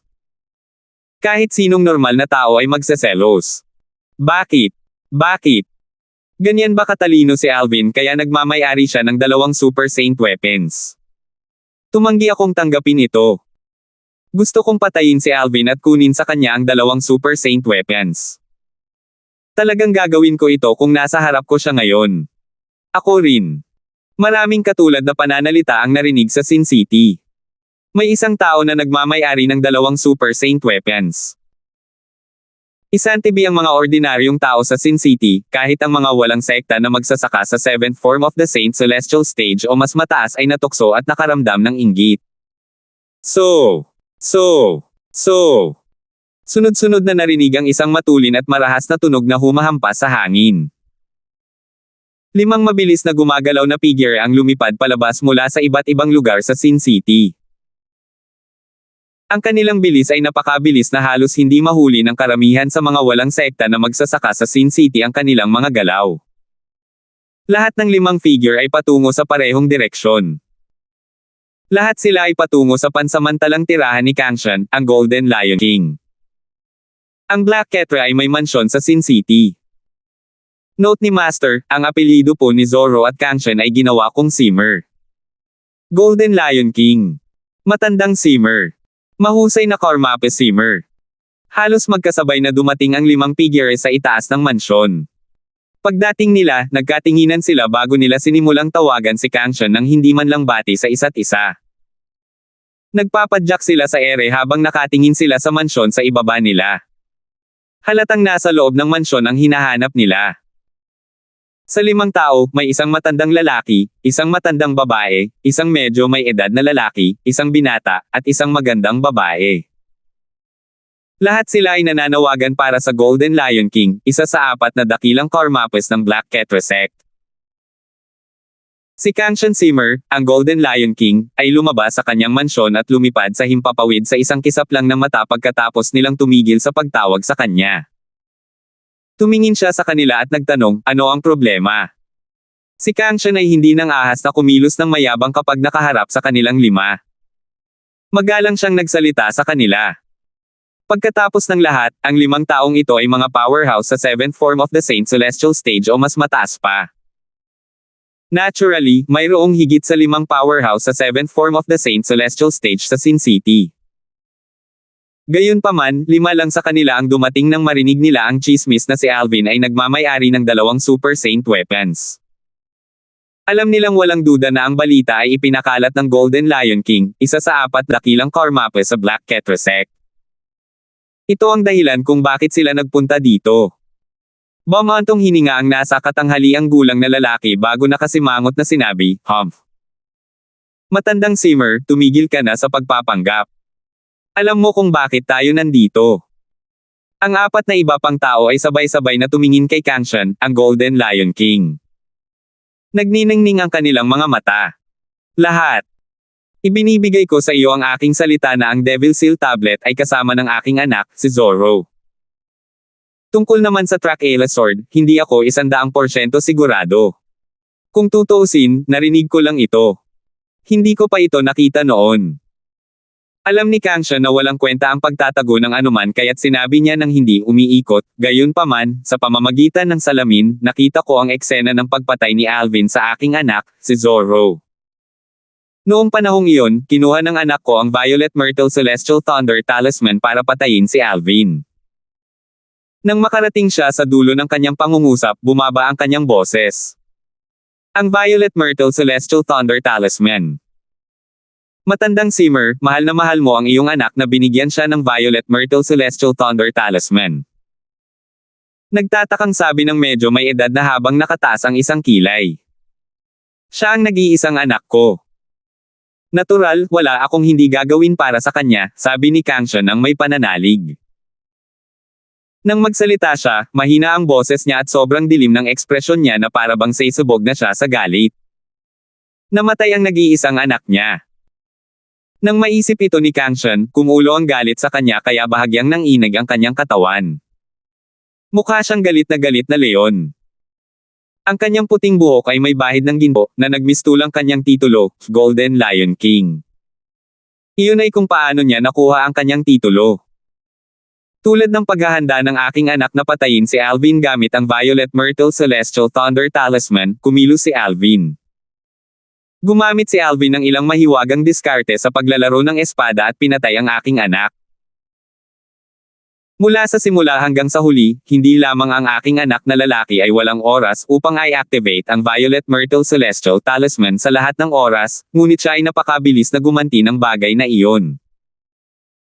Ito ay halos hindi masubaybayan. Ang The Thousand Inscription Saint Sword ay parang scrap metal kumpara dito, may kumpiyansang sabi ni Kang Shan. Nang matapos magsalita si Kang Shan, hindi napigilan ng binata na mapabulala sa mahinang boses, walang bakas na pag-atake. Ang kanyang mga mata ay kasing liwanag ng mga bituin habang sinabi niya, batay sa iyong mga salita, dakilang Karma Posimer, ang espadang ginamit ni Alvin ay ang Dracula Sword. Tumango rin ang 4 pang tao bilang pagsang-ayon. Salamat, dakilang Karma Posimer. Nagpasalamat ang binata kay Kang Shan at umalis na parang ihip ng hangin. Maya-maya ay sumunod na rin ang 4 at umalis na rin. Sila ay dumating at umalis ng mabilis na parang ihip ng hangin. Sa sandaling ito, si Kang Shan na lang ang natitira sa langit na tinatanaw ang malaking mansyon. Alvin, dahil mayroon kang 2 Super Saint Weapons. Gagawin kitang kaaway ng publiko. Ngumisi si Kang Shan. Gusto kong makita kung ibibigay mo ba ang 2 Super Saint Weapons. Kung hindi mo gagawin, susundan ka ng buong Upper Province. Ang mga tao ay likas na sakam. Kapag kumalat na ang balita tungkol kay Alvin na nagmamay-ari ng 2 Super Saint Weapons, tiyak na susubukan ng lahat na ilayo ito sa kanya. Si Alvin ang magiging target ng lahat sa Upper Province. Gaya nga ng kasabihan, mansa ng kayamanan ay magdudulot ng kapahamakan. Habang kumalat ang balitang ito, tila ang pinakahuling libangan ng lahat ay hanapin si Alvin. Natural, lahat sila ay naghahanap upang makuha ang kanilang mga kamay sa 2 Super Saint Weapon na hawak niya. Talagang walang awa ang Golden Lion King. Mahihirapan akong mabuhay sa Upper Province. Lumipas ang 1 buwan nang malaman ni Alvin ang tungkol sa mga nangyayari. Sa kasalukuyan, ang kanyang cultivation base ay matagumpay na umakyat sa Intermediate Quintessential Saint Stage. Gayunpaman, panandalian lang ang kanyang kagalakan nang malaman niya ang iba't ibang balitang umiikot. Maliban na lang kung handa akong isuko ang Devil Seal Tablet, ako ang magiging target ng lahat hanggang sa maging malakas ako para kumapit sa Devil Seal Tablet. Alam ni Alvin ang sitwasyong kinalalagyan niya. Kaya naman sinabi niyang walang awa ang Golden Lion King. Bukod dyan, alam na ng lahat ngayon na ako ang pangalawang pinakamalakas na prodigy sa Fire Worship Sect at ang Young Mansion Master ng Azure Cloud Mansion sa Lower Province. Natatakot ako na hindi magtatagal ay kumalat na sa Fire Worship Sect ang balitang ako ang Young Mansion Master ng Azure Cloud Mansion. Parang wala ng paraan para umalik ako sa Fire Worship Sect hanggat hindi ako naging malakas para iligtas si Kelly at ang anak namin. Kung babalik ako ngayon, ako ang magiging target ng lahat. Ang Super Saint Weapons ay napakalaking tukso. Kahit na ang sect leader ng Fire Worship Sect ay pagnanasaan ito. Kumalat ang chismis na si Alvin ay nagtataglay ng Devil Seal Tablet at ang Dracula Sword, walang alinlangan na magdudulot ito ng kaguluhan para sa kanya. Tiyak na inisip ng Golden Lion King na ang aking Jasper Celestial Sword ay ang Dracula Sword. Madaling harapin ang usapin tungkol sa Dracula Sword dahil kaya kong manampa sa panunumpa ng parusa sa kidlat. Sa oras na iyon, ang mga tao ay walang pagpipilian kundi paniwalaan ito. Gayunpaman, mayroon akong Devil Seal Tablet. Imposibleng manampa ako sa panunumpa ng parusang kidlat. Kung si Alvin ay bumalik sa Fire Worship Sect ng ganoon na lamang, maraming matataas na opisyal sa sekta ang magpapaplano laban sa kanya para sa inaakalang 2 Super Saint Weapons na hawak niya. 2,120. Minsan ang kayamanan ay nagdudulot ng kapahamakan. Narinig ni Alvin ang kasabihan. Nakaramdam ng pressure si Alvin. Parang isang malaking bato ang bigat nito sa kanyang puso. Gusto ng Golden Lion King na itapon ko ang 2 Super Saint Weapons na sa tingin niya ay mayroon ako. Maliban kung handa akong isuko ang Devil Seal Tablet, hindi ko basta-basta maihahayag ang aking sarili sa publiko hanggat hindi ako sapat na malakas para kumapit sa Devil Seal Tablet. Bulong ni Alvin sa kanyang sarili habang nagdidilim ang kanyang ekspresyon. Sa madaling salita, sa mga darating na araw, hindi magagamit ni Alvin ang kanyang pangalan kapag lumabas siya. Kung hindi, siya ay hahabulin ng lahat ng mga powerhouse sa Upper Province. Bilang isang Super Saint weapon, ang Devil Seal Tablet ay isang malaking tukso. Bukod dito, sinabi pa ng Golden Lion King na si Alvin ay nagmamay-ari din ng Trakeela Sword. Katulad ng Devil Seal Tablet, ang Trakeela Sword ay isa ding Super Saint weapon na nirerango sa 10 Great Saint Weapons ranking. Mayroong 10 Super Saint weapons lang sa buong Dao Martial Saint Land. Dahil ang Golden Lion King ang kumalat ng chismis na pagmamay-ari ko ang dalawang Super Saint weapons, natatakot akong lahat ay naiinggit sa akin. Ang mga mata ni Alvin ay malamig na parang ahas na malapit ng lumunin ang biktima nito. Golden Lion King, tatandaan ko ang ginawa mo ngayong araw. Kapag nakapasok ako sa 7th form of the Saint Celestial Stage, makakasama mo ang anak mo sa impyerno. Dahil pinilit si Alvin sa isang sulok ng Golden Lion King ng Black Ketre Sect, wala siyang pagpipilian kundi magtago hanggang sa maging sapat na ang kanyang lakas para protektahan ang kanyang sarili. Dahil dito, kinasusuklaman niya ang Golden Lion King kahit na hindi pa niya ito nakilala. Innate Spiritual Roots. Kailangan ko ng higit pang innate spiritual roots. Mula nang ang innate spiritual root ni Alvin ay naging indigo, malinaw niyang naramdaman ang pag-unlad sa kanyang bilis ng cultivation. Kaya naman, lalo siyang naging sabik na pagbutihin ang kanyang innate spiritual root. Hanggat ang aking innate spiritual root ay nagiging dark violet na innate spiritual root, sa tulong ng daloy ng oras sa 4 na antas ng 7 Treasures Exquisite Pagoda, aabutin ako ng ilang taon bago ako makapasok sa 7th form of the Saint Celestial Stage. Kapag ang aking cultivation form of the 7th stage ay hindi na kailangan para sa akin doon. Magtago ka na sa oras na iyon, hindi mahalaga kung pagmamay-ari ko ang Devil Seal Tablet o kung pagmamay-ari ko ang dalawang Super Saint weapons. Sa sandaling ito, habang nagpapakasawa si Alvin sa kanyang mga iniisip, muli siyang nakaramdam ng motibasyon. Para bang nai-imagine na niya ang kanyang sarili na papasok sa 7th form of the Saint Celestial Stage. Naturally, pagkatapos niyang mabawi ang kanyang pakiramdam, parang may nagbuhos sa kanya ng isang balde ng malamig na tubig. Dahil itinago ko ang aking mukha at ang aking katawan ay tinago ng mahaba at maluwag na itim na damit, walang makakakilala sa akin kahit na ang aking mga larawan ay kasalukuyang kumakalat kung saan-saan. Nakahinga ng maluwag si Alvin nang maisip niya ito. Kakapasok ko pa lang sa Intermediate Quintessential Saint Stage, at kailangan ko pa rin itong maging stabilize. Dapat kong samantalahin ang oras na ito para maglibot sa Sin City para makita kung may makakasalubong pa akong mga lalaki mula sa Black Crow Alliance, bulong ni Alvin bago siya umalis sa inapansamantalang tinutuluyan niya. Sa kabutihang palad, hindi narinig ng mga lalaki mula sa Black Crow Alliance ang mga salita ni Alvin.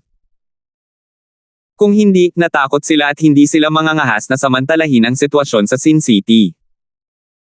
Sa kasalukuyang lakas ni Alvin, kaya niyang patayin ang pinuno ng Black Crow Alliance sa pamamagitan lamang ng isang welga, pabayaan ang mga ordinaryong miyembro.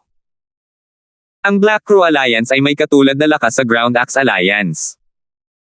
Parehong nasa 3rd form ng Saint Celestial Stage ang kanilang mga pinuno. Ang deputy leader ng Black Crow Alliance, Martin, ay hinding-hindi aasahan na ang lalaking nagpanggap kay Boris, isang tunay na disipulo mula sa Fire Worship Sect, at pumatay sa kanyang kapatid na si Turco, ay nagpaplanong kumilos laban sa Black Crow Alliance. Sa loob ng ilang panahon, gumala si Alvin sa mga lansangan ng Sin City. Sa tuwing nakikita niya ang mga miyembro mula sa Black Crow Alliance na sinusubukang samantalahin ang isang tao kapag sila ay nasaktan, papatayin niya ang mga miyembro ng Black Crow Alliance nang hindi nagpapakita ng anumang awa. Naturally, hindi lamang ang mga tao mula sa Black Crow Alliance ang nagsamantala sa mas mahihinang mga tao na napatay. Ang ibang mga tao na kumilos ng katulad ay pinatay din ni Alvin bago niya nilamon ang kanilang mga katutubong espiritual na ugat. Gayunpaman, nanatili ang katotohanan na ang karamihan sa mga taong namatay sa mga kamay ni Alvin ay mula sa Black Crow Alliance. Nagkaroon ng kaguluhan sa estate nang malaman ito ng Black Crow Alliance. Pinapatay ng lalaking ito na nakasuot ng itim na damit ang ating mga tauhan sa tuwing nakikita niyang sinusubukan nilang samantalahin ang mahihina. At saka, pinapatay niya sila sa isang welga lang. Ito ay nakakagulat na balita sa mga tao mula sa Black Crow Alliance. Biglang naramdaman ng lahat ng nasa Black Crow Alliance na nasa panganib sila. Sa katunayan, maraming tao ang nag-isip na dapat nilang ihinto ang pagsasamantala sa mahihina. Kung hindi, tiyak na mamamatay sila kapag nakilala nila ang lalaking nakaitim na damit. Sino siya? Tina-target ba niya ang Black Crow Alliance? Gusto ba niyang gumawa ng kalaban sa Black Crow Alliance? Ungol ng isa sa mga miyembro ng Black Crow Alliance. Hindi lang mga lalaki mula sa Black Crow Alliance ang pinatay niya. Ang mga nang-aapi o nagsasamantala sa mahihina ay papatayin niya, sabi ng isa pang miyembro ng Black Crow Alliance. Base sa sinabi niya, parang medyo alam niya ang modus ng lalaking nakaitim na damit. Ano ang sinusubukan niyang gawin? Sa tingin ba niya siya ay isang vigilante? Nakakatuwa. Gayunpaman, marami na siyang napatay na lalaki mula sa ating Black Crow Alliance. May utang siyang paliwanag sa atin. Owes you as an explanation. Are you kidding me? Generally, ang mga tao mula sa Black Crow Alliance ay nagsusuot ng mga uniforme na nagpapakitang kami ay mula sa Black Crow Alliance. Tila ba nagtampo ang lalaki nang patayin niya ang ating mga tauhan? Sa aking palagay, sinusubukan lang ng lalaking nakasuot ng itim na pukawin ang Black Crow Alliance. Kung hindi siya mamamatay, magiging mahirap para sa ating alyansa na manatiling nakatayo sa Sin City sa hinaharap. Ang mga katulad na pangungusap ay maririnig sa ari-arian ng Black Crow Alliance. Bang! Isang malakas na kalabog ang dumating mula sa harapan ng isa sa mga mansyon sa loob ng ari-arian ng Black Crow Alliance. Ang tunog ay dulot ni Martin, ang deputy leader ng Black Crow Alliance, nang sirain niya ang stone table sa kanyang harapan. Hindi lang niya sinira ang stone table, kundi may butas kung saan orihinal na nakatayo ang stone table. May alikabok at mga labi sa lahat ng dako. Sino ang nagbigay sa kanya ng lakas ng loob na gawin ito? Naglakas loob siyang patayin ang napakaraming mga tauhan ko. Galit na sabi ni Martin Blaine habang malamig na kumikinang ang kanyang mga mata. Para siyang makamandag na ahas sa sandaling ito. Dahil wala si leader at ang dalawa pang deputy leaders. Haharapin kita, vigilante na nakasuot ng black. Sa sandaling matapos magsalita si Martin, umalis siya sa kanyang mansyon na parang bulk zone ng hangin. Ang lalaking nakaitim na damit ang tinawag ng mga tao mula sa Black Crow Alliance kay Alvin dahil walang nakakaalam kung sino siya. Hindi nila alam, si Alvin pala ang nagtatago ng kanyang pagkakakilanlan. Ang bagal pa naman. Nakapatay na ako ng napakaraming tao, ngunit lahat sila ay may mababang grade innate spiritual roots. Ito ay tulad ng isang patak ng tubig sa isang balde upang mapabuti ang aking indigo innate spiritual root. May pagkasimangot sa mukha ni Alvin habang muli siyang gumagala sa Sin City. Hoy, narinig mo ba ang tungkol dito? Kamakailan lamang, isang lalaking nakasuot ng itim ang lumitaw sa Sin City na tila napakamatuwid at puno ng hustisya. Biglang narinig ni Alvin ang mga taong nagsasalita sa harap niya. Ang tinutukoy mo ba ay ang lalaking nakasuot ng itim na lalaking iyon na pumatay ng maraming miyembro ng Black Crow Alliance para sa pagsasamantala sa mahihina? Tama. Sabi mo matuwid siya, pero bakit pakiramdam ko parang dog-eat-dog situation? Well, they make sense as well. Gayunman, kahit na ganoon ang kaso, hindi ako napupuot sa kanya. Dahil sa kanya, medyo bumaba ang tono ng mga tao mula sa Black Crow Alliance. Hindi nagulat si Alvin nang marinig niya ito dahil nakarinig na siya ng mga pag-uusap na katulad nito noon. May mga tao sa Sin City na pinuri at pinapuna ang kanyang mga aksyon. Ang ilang mga tao ay nag-isip na siya ay tulad ng isang vigilante, at mayroon ding mga tao na nag-iisip na ito ay isang dog-eat-dog na sitwasyon, at siya ay isang masamang tao. Ano man ang sinabi ng mga tao, hindi lamang sila pinansin ni Alvin at nagpatuloy sa paglibot sa Sin City, hinahanap ang masasamang tao na nagsamantala sa mahihina. Kung may lumitaw, papatayin niya ang isa. Kung lumitaw ang dalawa, papatayin niya ang dalawa. Sa madaling salita, sinadya niyang maghanap ng gulo sa mga taong ito para mapabuti ang kanyang innate spiritual root. Bang! Bang! Bang! Isang sunod-sunod na pagsabog ang umalangaw-ngaw sa hangin na nakakuha ng atensyon ni Alvin. Tumingin siya sa pinanggalingan ng kaguluhan at nakita niya ang dalawang taong nag-aaway. Base sa nakikita niya, tila hindi susuko ang dalawa hanggang sa mamatay ang isa. Ang laban na ito ay nakakuha ng atensyon ng maraming powerhouses. Nagtago si Alvin sa gilid kaya walang masyadong nakapansin sa kanya. Kung hindi, siguradong magkakagulo dahil sikat siya ngayon sa Sin City.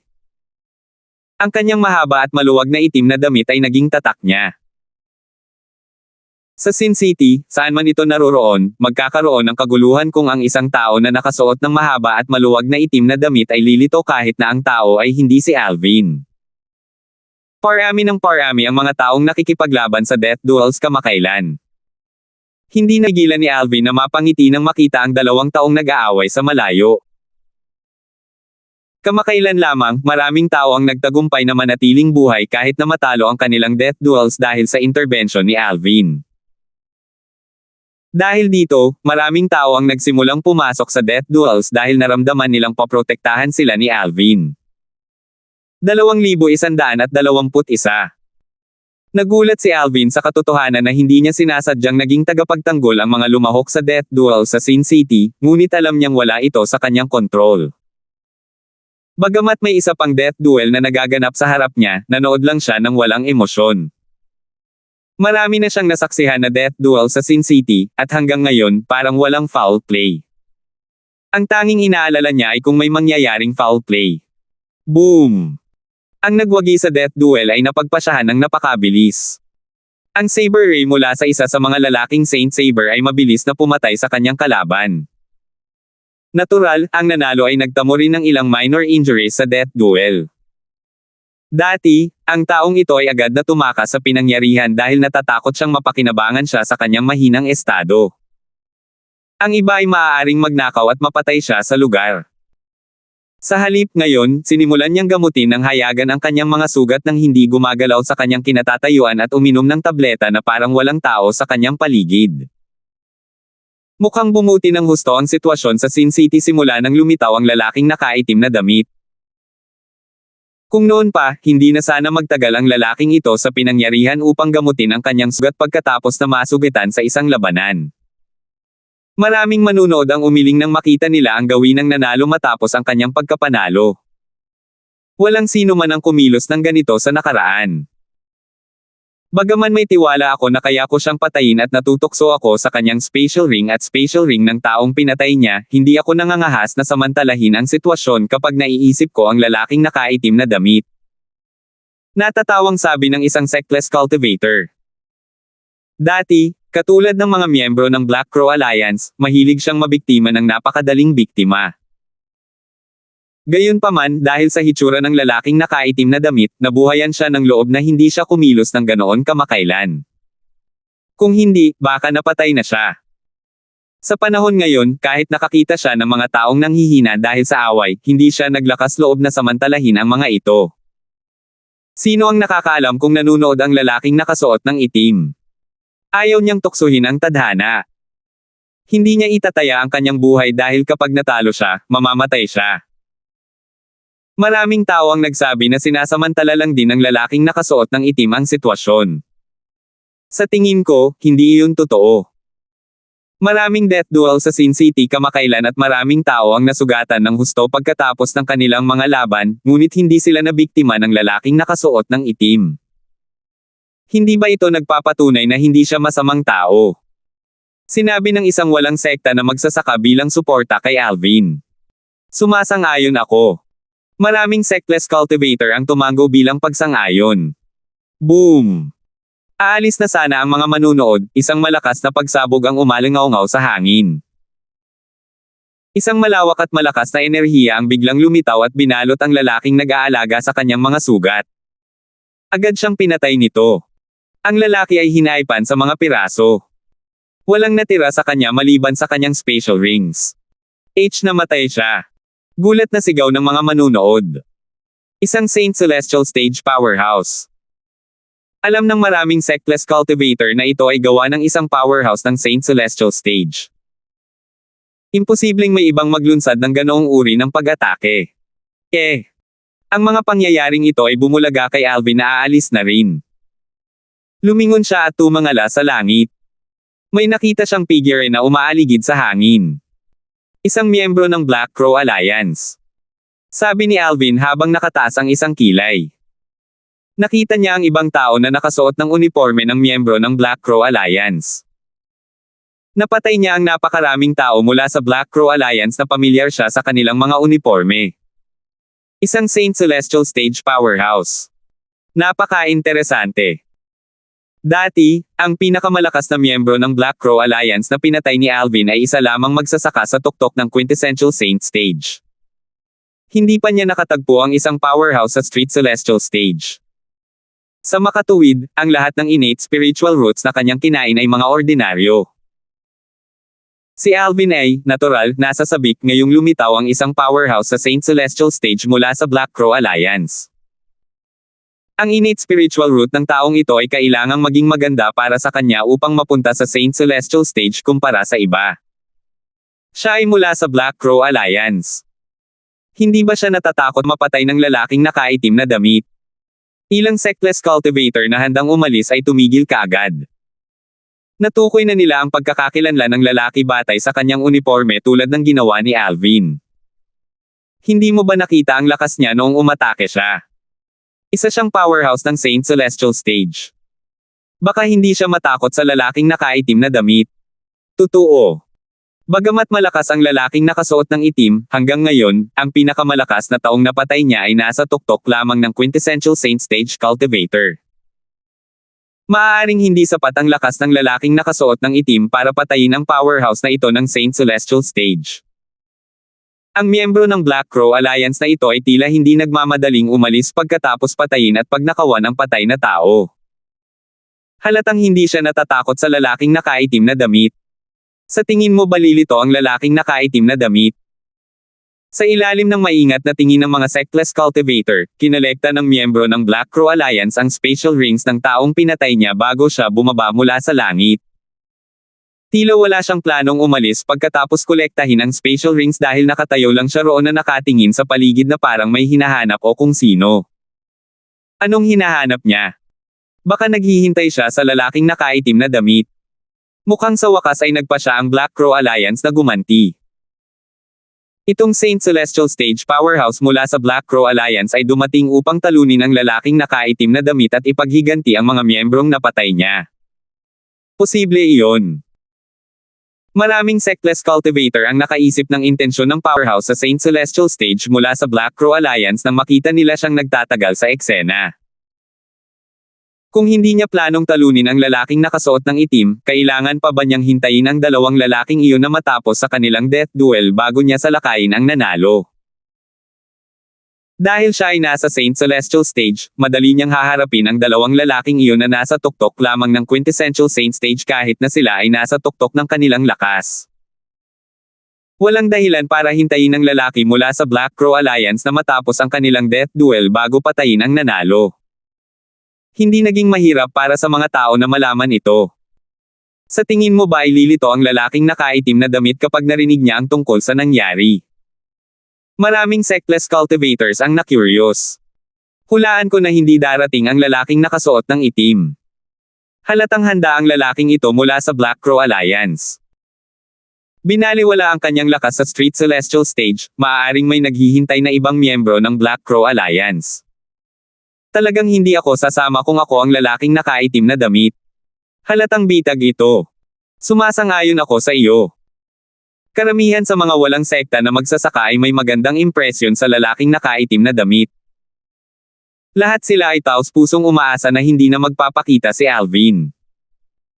Nakatago sa dilim, tinanong ni Alvin si Elder Hal, ito ba ay isang bitag? Hiniling niya kay Elder Hal na tingnan ang paligid upang makita kung may mga taong nagtatago, at kung mayroon, ano ang kanilang mga cultivation base. Mas mabuting maging ligtas kaysa magsisi. Alam ni Alvin ang panganib ng pagiging pabaya. Samantala, maraming sectless cultivator ang nagsimulang umalis nang inakala nilang hindi lalabas si Alvin. Sa kabilang banda, agad na sumugod dito ang mga nakatanggap pa lang ng balita, na umaasang makakapanood ng palabas. Habang nagtitipon ang mga tao, may ilang mga tao na nagawang makilala ang lalaki mula sa Black Crow Alliance. Gulat na sabi ng ilan sa kanila, ay hindi ba si Martin, ang deputy leader ng Black Crow Alliance? Martin. Nagkagulo kaagad. Ang paraan ng pagtingin ng mga manunood sa lalaki mula sa Black Crow Alliance ay ganap na nagbago. Kanina, akala nila ang miyembro ng Black Crow Alliance na nasa harapan nila ay isang regular na powerhouse ng Saint Celestial Stage. Gayunpaman, ang nangyari, ang lalaking iyon ay si Martin, ang deputy leader ng Black Crow Alliance. Bukod sa pagiging deputy leader ng Black Crow Alliance, napakalakas din ni Martin. Siya ay itinuturing na isang piling tao sa mga nasa ikalawang anyo ng Saint Celestial Stage. Siya ay nireranggo sa ika-566 na lugar sa Supreme Saint Ranking.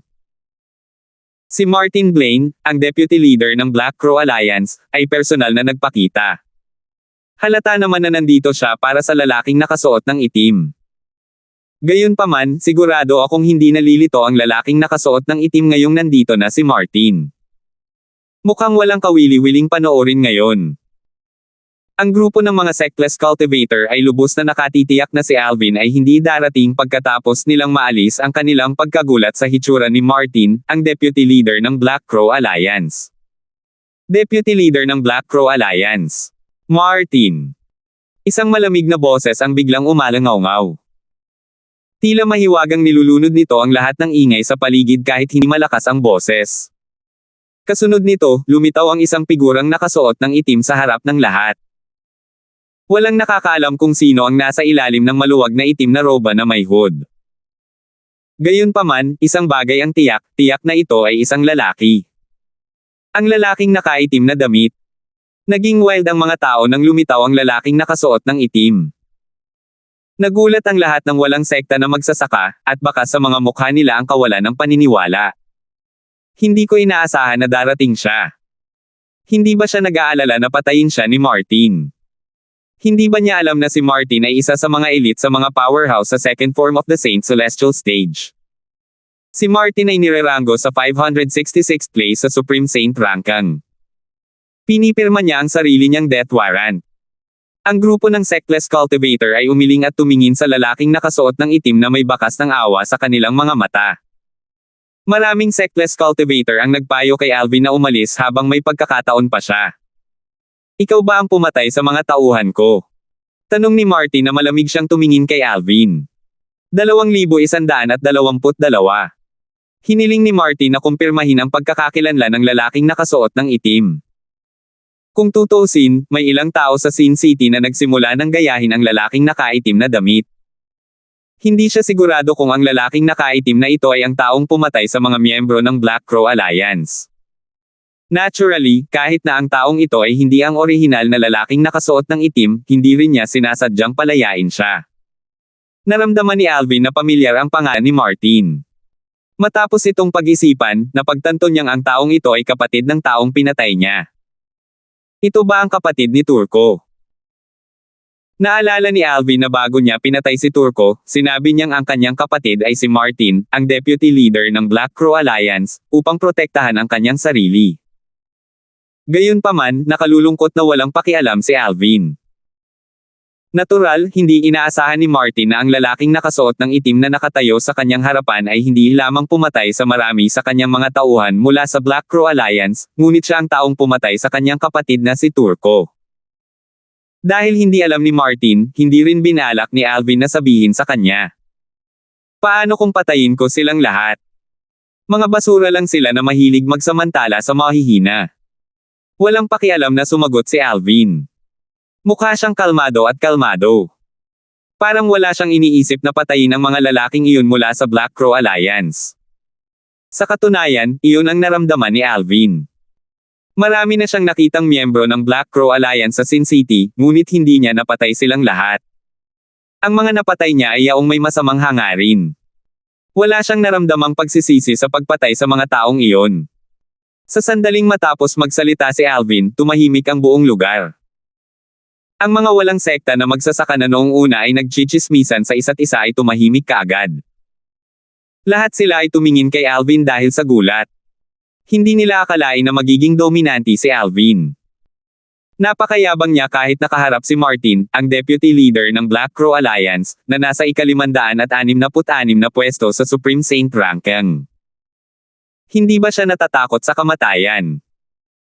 Dahil naglakas loob siyang kumilos ng buong tapang sa harap ni Martin, maaaring mas malakas siya kaysa kay Martin. Isang walang sekta na magsasaka ang biglang nagsalita, binasag ang katahimikan. Ang kanyang mga salita ay agad na nagdulot ng kaguluhan sa mga manunood. Ngayong nasabi mo na, parang posible na. Totoo iyon. Paano natin malalaman na mas malakas si Martin? Marahil, ang lalaking nakaitim na damit ay mas malakas pa kaysa kay Martin. Nagawa niyang patayin ang lahat sa isang welga lang hanggang ngayon. Oo. Kahit na ang pinakamalakas na tao na napatay ng lalaking nakasuot ng itim ay nasa tuktok lamang ng quintessential saint stage, ang kanyang cultivation base ay maaaring nasa third form of the saint celestial stage o mas mataas. Nang magsimulang mag-usap muli ang grupo ng mga sectless cultivator, tila nagbago ang kanilang opinyon. Malaki ang pagbabago sa ekspresyon ni Martin nang marinig niya ang mga talakayan sa kanyang paligid. Nang marinig niya ang kanilang mga salita, agad niyang naalala na may issue. Tama ang sinabi ng mga manunood. Hindi niya alam ang tunay na lakas ng lalaking nakaitim na damit. Dahil ang lalaking nakasuot ng itim ay naglakas loob na magpakita kahit na alam niyang siya ang deputy leader ng Black Crow Alliance, dalawa lang ang posibilidad para doon. Una, ang lalaking nakaitim na damit ay mas mahina kaysa sa kanya ngunit tila tinatawag ang kanyang bluff. Pangalawa, ang nakaitim na damit ay mas malakas kaysa sa kanya at hindi natatakot sa kanya. So paano kung patayin ko silang lahat? Lahat sila ay basura na gustong samantalahin ang mahihina. Ang mga mayayabang na salita ni Alvin ay patuloy na umaalingaw-ngaw sa isip ni Martin. Naging dahilan ito para maniwala siya na mas malakas sa kanya ang lalaking nakasuot ng itim. Nakapatay ka ng napakaraming lalaki mula sa mga tauhan ng Black Crow Alliance. Hindi ka pababayaan ng aming pinuno.